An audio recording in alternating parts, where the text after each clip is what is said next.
did the Lakers get with Sandro Mamukelashvili? We'll talk about it with Sean Woodley, host of Locked On Raptors, next.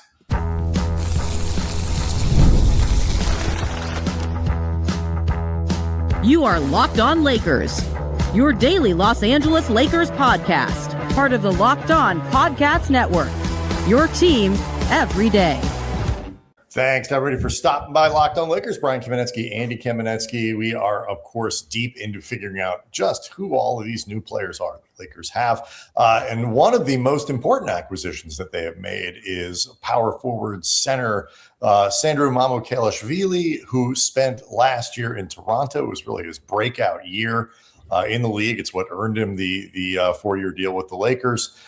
Here to help us learn more about the guy that Andy refused to call anything but Mamu, because he just won't learn the whole name. No, I said I will not learn to spell his last name. I will say his last name. I'm just not going to learn to spell it because I'm a bleepy speller, man. Like, what does Mamu care if I can spell his last name? He's never going to see me do it. That is probably true. It would be very strange if he did. All right. So this was... Mamu became kind of a thing last year in Toronto, really put up career numbers, kind of a breakout season. What was it that sort of allowed him to thrive in the way that he did last season? I think he was given a really good context to play within, first of all. Like, I think putting Mamu into situations where he was surrounded by a lot of defense in a lot of cases, whether it was good point of attack defense in the form of Jamal Shed or Jacoby Walter, the guys he ran the bench with, or when he was playing with Scotty Barnes, like I think it kind of covered for his defensive deficiencies. And the Raptors were in such dire need of any kind of offensive pop and shooting and space that I think it was just like a really perfect marriage between player and team. And I think just the context was wonderful for him. The Raptors, they have their whole sort of offense that runs through elbow actions and handoffs and cutting and all this stuff. But sometimes you just need someone to kind of extend the advantages, the sort of meager advantages that kind of offense creates when you don't have like super high end, let's say Kawhi Leonard level offensive creation on your team.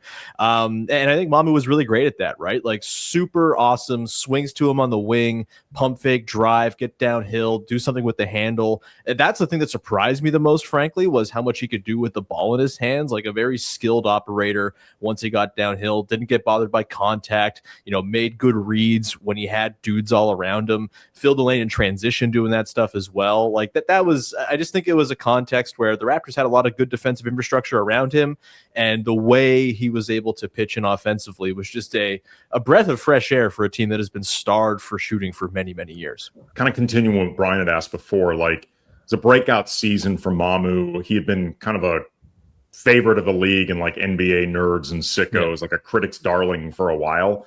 But this was the first full season of his career where he played 20 plus minutes. This is a real investment of faith and money and responsibility in Mamu by the Lakers. How ready do you think he is for that type of stage?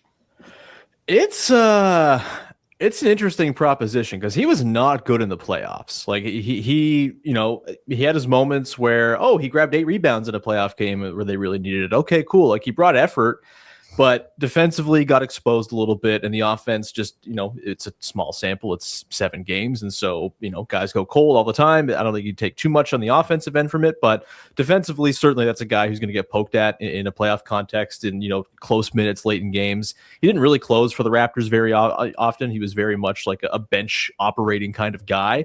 I think he has the offensive skill to hang, and I think he's going to be a really nice compliment to Luka if, in fact, he's starting for this Lakers team. But I do have some questions about the viability of the defense when things really get down to it. He had some moments here and there as like, he held up pretty nicely on a switch or something like that. But for the most part, doesn't really offer rim protection, isn't really like a traditional 5 in any way, even though he kind of played small ball 5 for the Raptors. Again, covered by a lot of just long, limby ground covering, help side rim protectors and stuff that made it work. But I I wanted the Raptors to do what they could to keep him. Trading for Kawhi made it so their books it was untenable. They couldn't really do it. But I was a little queasy about the idea of paying him more than like $8 to $10 million a year because of the playoff struggles he had and because of the defensive warts in his game.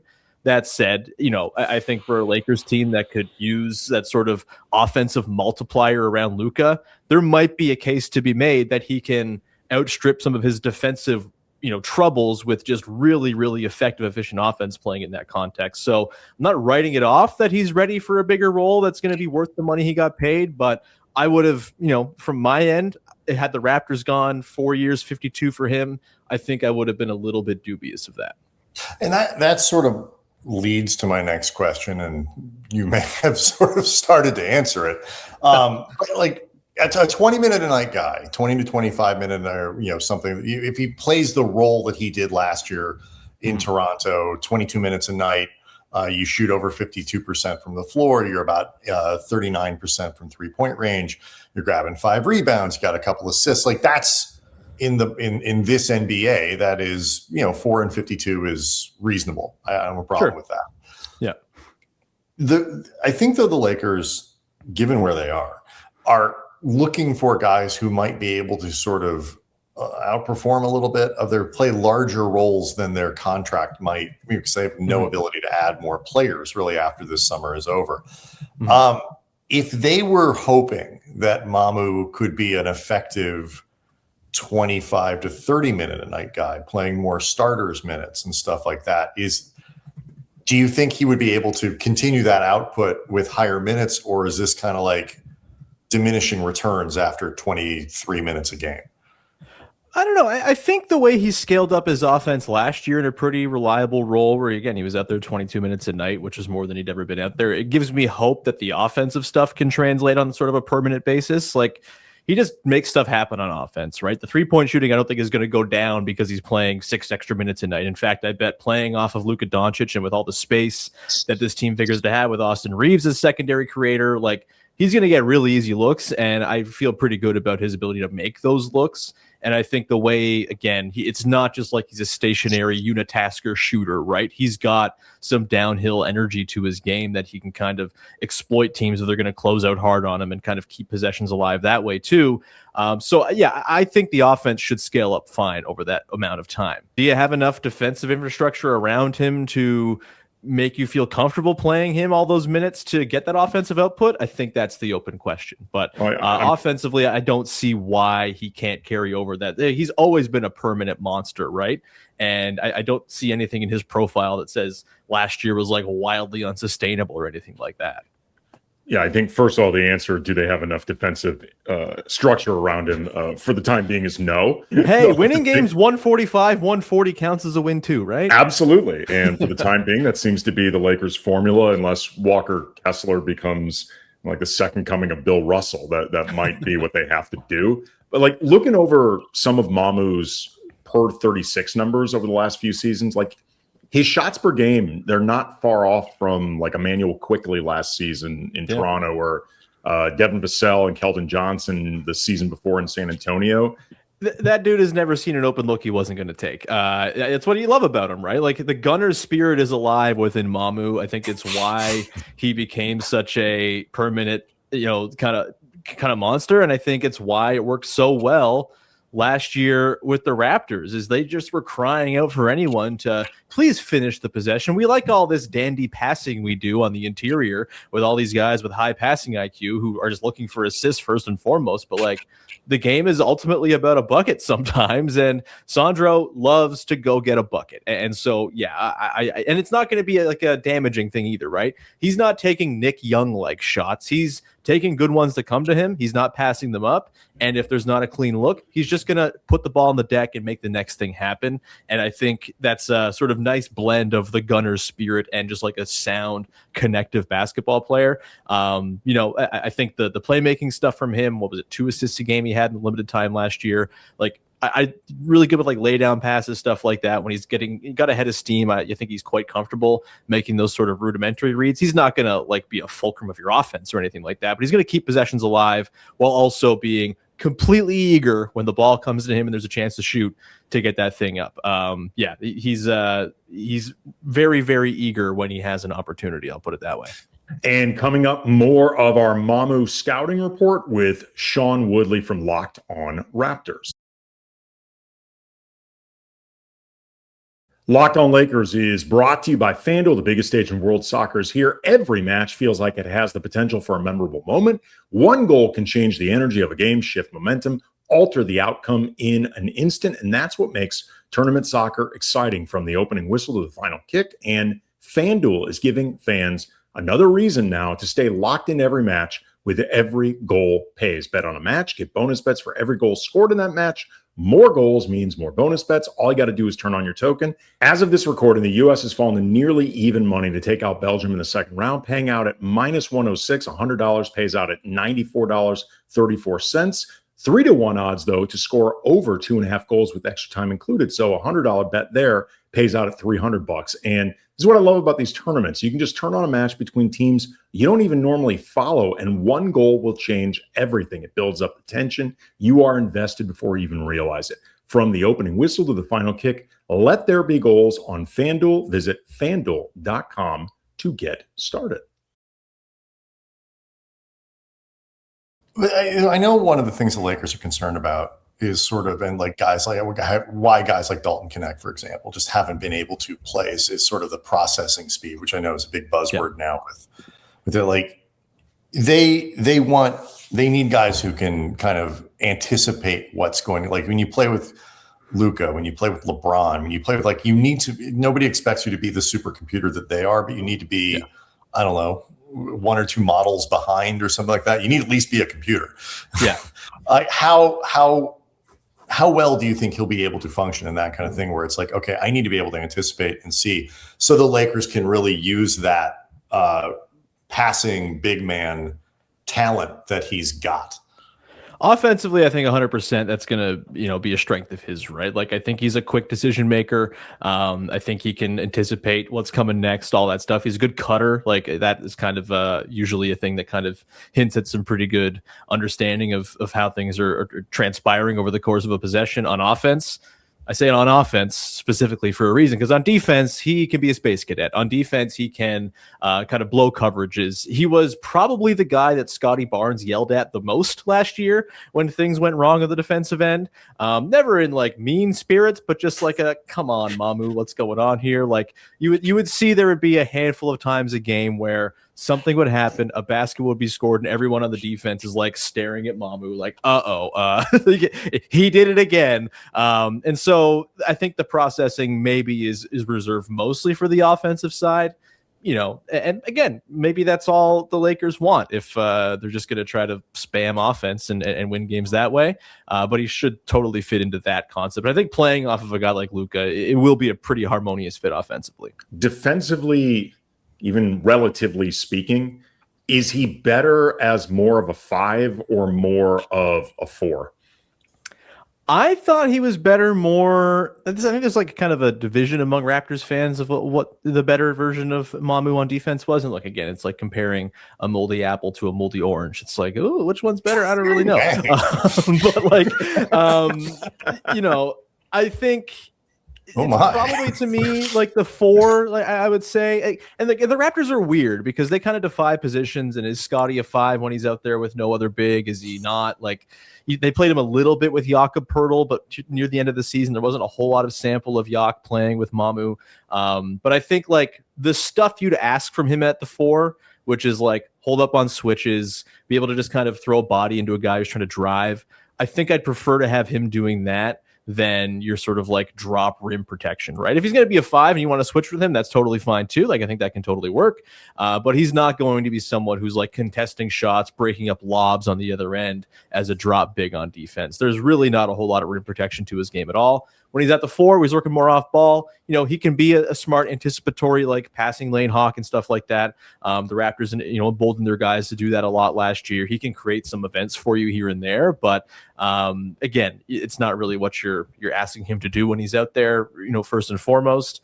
So yeah, kind of a wishy-washy answer, but defensively. Like the thing he does the best defensively is hold up on switches once in a while and grab rebounds. It's kind of so whatever position you want to throw him at to make that happen, I think that's kind of where you'd rather see him. Pirtle is, strikes me as at least having some similarities with what you think about when you think about like a Kessler in terms of rim protection, rebounding, and stuff like that. So the ability to play next to Kessler becomes a big deal. Does that help him to have, you think, somebody behind him like that, or is he still just too vulnerable on the perimeter? How many guys behind him does he need?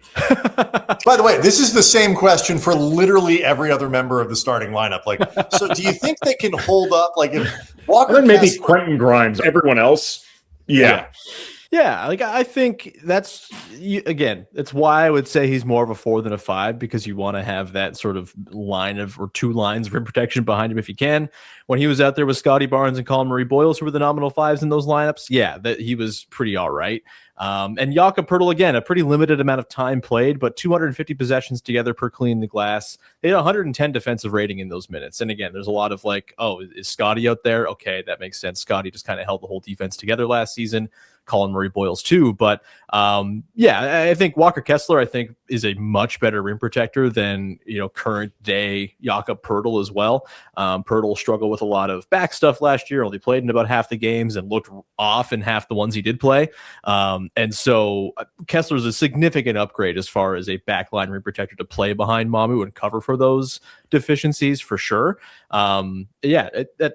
I think you should feel pretty good. Like that's about as good as you could do as a backstop behind Mamu if he's in fact the starting 4. What's his motor like? Yeah, he brings it, man. He's a spark plug. He's like a real piece of like a bringer of energy, I think. In the playoffs too, like he wasn't very good in the playoff series against the Cavs, but like I said, he had some moments where, Jared Allen and Evan Mobley are crushing the Raptors on the glass, and then Mamu comes in and just, he had like 6 rebounds in a quarter and was all over the glass and was making stuff happen. I think he certainly brings that. He tries real hard. He's a great dude. Like you're going to really enjoy the personality of Mamu, I think. He's a lot of fun. And I think he certainly brings a high motor. He's not loafing it out there. Hey, maybe now that he has a bag, we'll see. Maybe those tendencies come in. But I think he tends to bring it pretty hard. So, I wouldn't be worried about that in any way. Like the Lakers look up in 3 years. Are they pleased that they put out $52 million for Mamu? It is a hard one because he's had 1 year of being like a reliable rotation player on a serious team, right? And so there is certainly an element of gamble in signing him for 4 years. I didn't think he was going to get 4 years, frankly. I thought like 2 years, 3 years max was kind of where he'd settle in. Obviously, the Lakers had different ideas, and that's their business. But I think, I don't think the offense is going to get any worse. I think the offense will fit very nicely. I think in 3 or 4 years, if he is a really, really high-end 6th man or 7th man, I think you're probably in the sweet spot. I don't know if you're going to have him being a starter in games that like really matter when you're trying to make a playoff run. Like I think at some point there will be a trade or an acquisition, or you hope like Cam Carr or something kind of fills in that more sort of defensive oriented spot at the 3 or the 4 that I don't know if Mamu is really going to be able to fill in. But I think betting on the person for 4 years is probably a good move, like a good call. Like he's super bought in. He's an eager guy, really good, just kind of guy to have around. And I think he wants to get better. I think he works hard. And so I wouldn't put it past him to, figure out how to, become a below average defender to sort of scraping average or something at his ceiling. He's got plenty of, that's the other thing too, right? Like we've seen so little of him and he's still relatively young that there could still be some development in there that we haven't yet anticipated. As far as like, do I feel good about this as a bet for 4 years with the cap going up? Yeah, sure. Why not? Right. Like I think there's enough there in the offensive profile to say, this guy's going to fit with Luka at the very least, and we're not going to be mad he's on the team. Maybe he looks a little overpaid. Fine enough bet. I don't think he's going to be a starter the next time the Lakers are like in the conference finals, if that makes sense. And coming up, more of our Mamu scouting report with Sean Woodley from Locked On Raptors. Locked On Lakers is brought to you by Odoo. Running a business shouldn't feel like you're trying to connect a bunch of systems that were never designed to work together. One app for accounting, another inventory, another for sales. Somehow, none of them even talk to each other. And that's where Odoo comes in.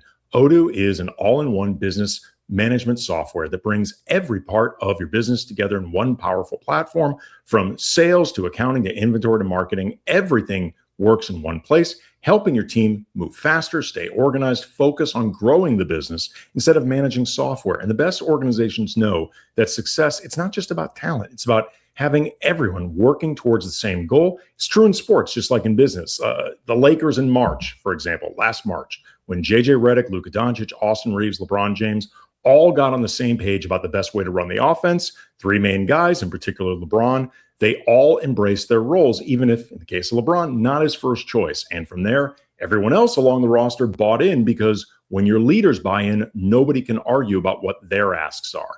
Great organizations win because operations matter. That's why you should get Odoo. Try for free today at odoo.com/lockedon. That's odoo.com/lockedon. Mamu has been seen and framed by people as potentially the Rui Hachimura replacement. Rui has his flaws as well, and Laker fans know them. We've covered them, but he is an established starting caliber player with one elite skill set. Yeah, I would say offensively, 100% he can fill in for Rui and probably be a little bit better of like a play connector and you know, sort of passer than Rui was. You know, I guess I'm not fully up to speed on Rui's defensive exploits over the last handful of years, but he was more they're more exploited than exploits. Yeah, so like it sounds kind of like a similar vein of guy for sure. You know, maybe Rui has a little bit more to offer defensively just for size or whatever, or you know, just kind athleticism. of a touch more athleticism. Here's an important thing. I think Andy's I think getting to as well. Yeah, Rui was not a good defender when the Lakers acquired him.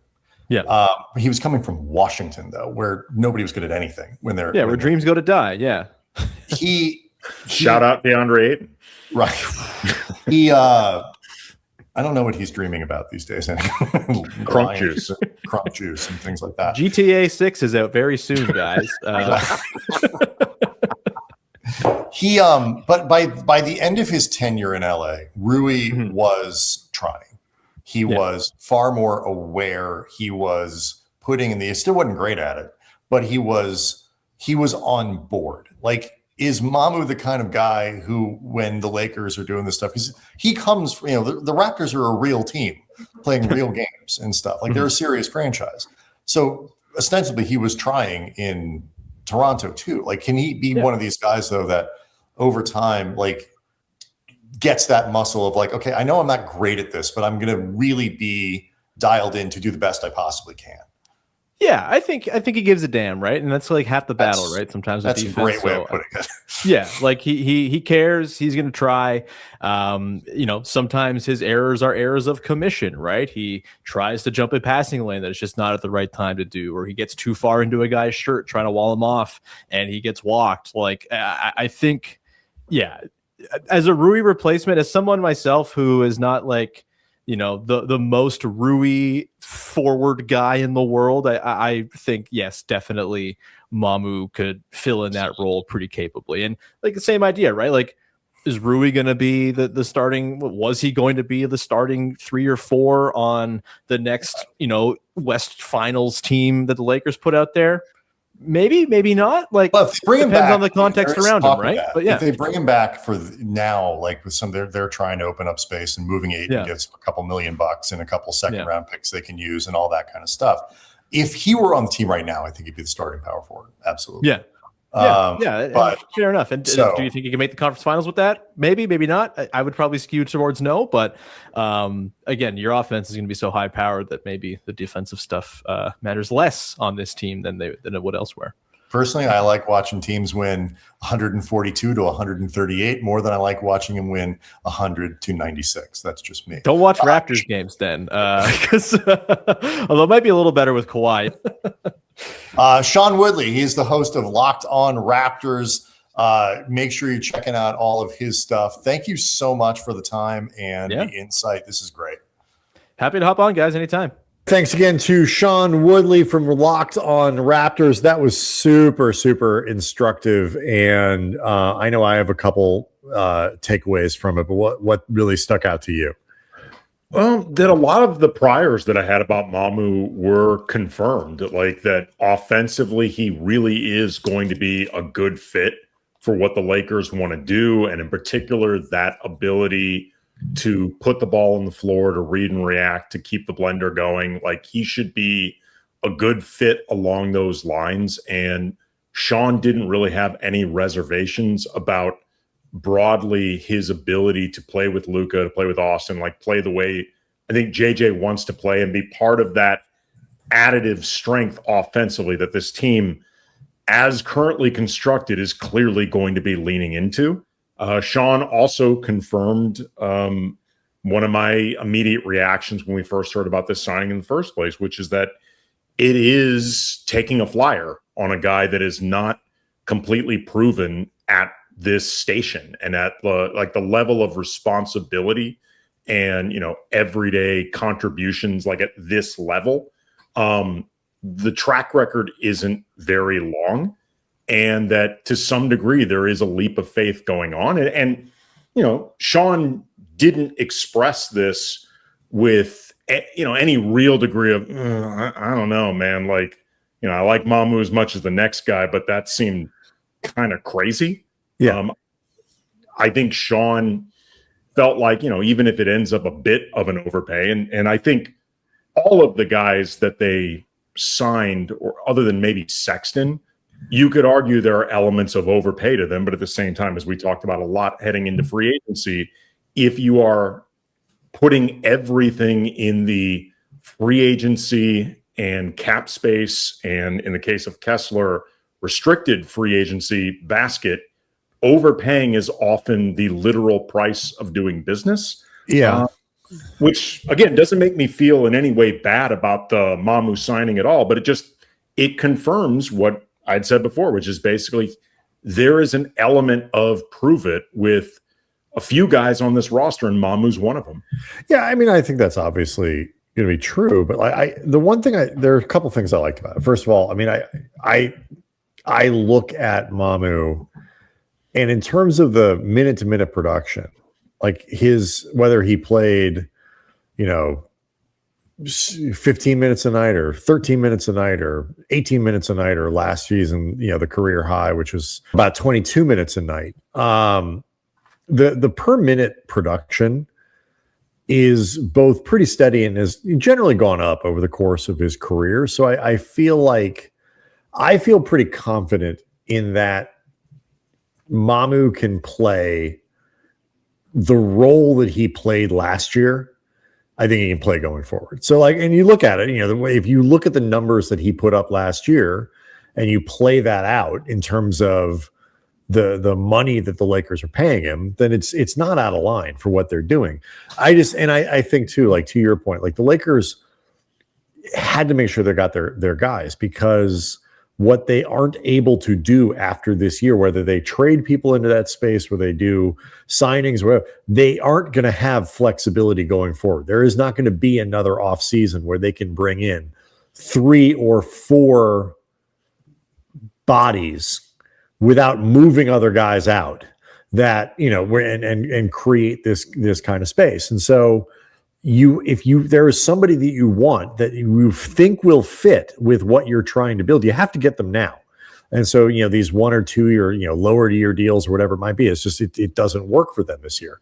The big thing that I'm curious about, and Sean, I think indicated this is certainly a possibility, is whether or not, because I think the Lakers are certainly hoping that there's a little bit more there, that, what if Mamu played 27 minutes instead of 22? What if we needed him, to play 30, and played legitimate starters minutes? Is there still more upside where like the production would stay the same, or would you start to see a diminishing return?